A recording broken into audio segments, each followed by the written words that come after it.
though, then Maharishi asked me to come for a project to India in 1996 again.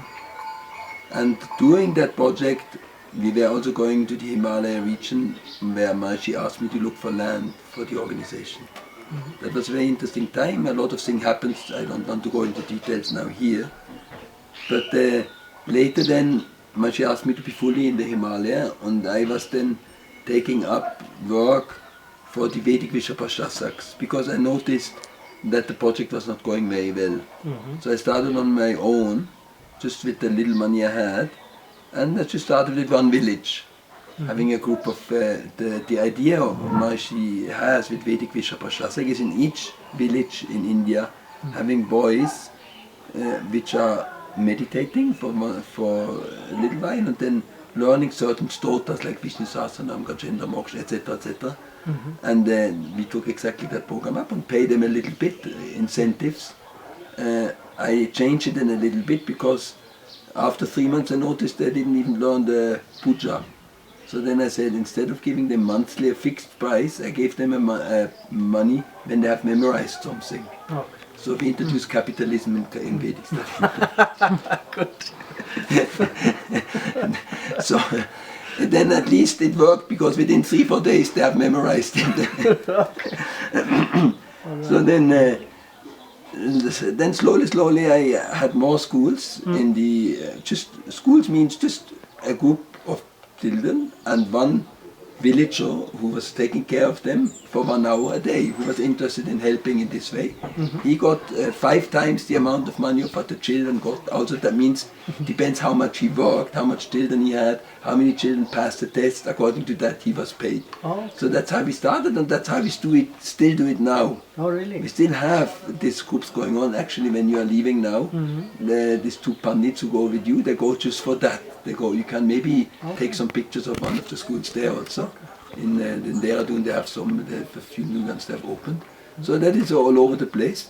And that is run then by an organization which we call it a Samiti, which means a society, which is called Dhanvantri Dhyan Yog Ved Vigyan Uthan Samiti. So that is in that long title you have everything. Dhanvantri stands for Ayurveda. Dhanvantri Dhyan, meditation. Dhanvantri Dhyan, yoga is yoga. Dhanvantri Dhyan, yoga, Ved Vigyan, Vedic sciences. Okay. Uthan means to uplift, Samiti means society. That means a society which has its goal to uplift all the Vedic values, basically. And that's so that is how it started. And then parents were asking me, but the children wanted to learn to become this professionally. So then I was in a fix because at that time Maharishi Nagar was not, the schooling system was not working at all for some time. And I checked with Maharishi Nagar and said, don't send the children here at this stage. So then I started in a rented place. That was in 2003. And we got more and more children. From 5 we became 20, like that, so 26. And then at one stage we then got this place here. That was in 2006. So in 2006 we shifted the main activity to November 2006 to this place. And I mind you, I started the whole thing without any money. At the beginning months I had no money even to pay the acharyas and things that you will get money. I also didn't know from where, but eventually money came and people started to recognize what I'm doing and found it's good and they gave some donations. Like that, and today we are financing us still with donations, regular donations we get from some good souls, plus also the yagya service we have, plus the guests like you who come here. So these are our 3 pillars how we finance. Yeah. And that's how the ashram is growing and progressing. It's a beautiful place. Thank you. Congratulations. Yes, we were looking for a beautiful place because, you know, when I was looking for land for Maharishi, the first question he always asked me is, how is the view? He didn't ask anything practical, if there's water, if there's a street access. That may be in the 2nd or 3rd line, but the first question was always, how is the view? For Maharishi it was the most important thing that the view of the place should be blessed with the Himalaya.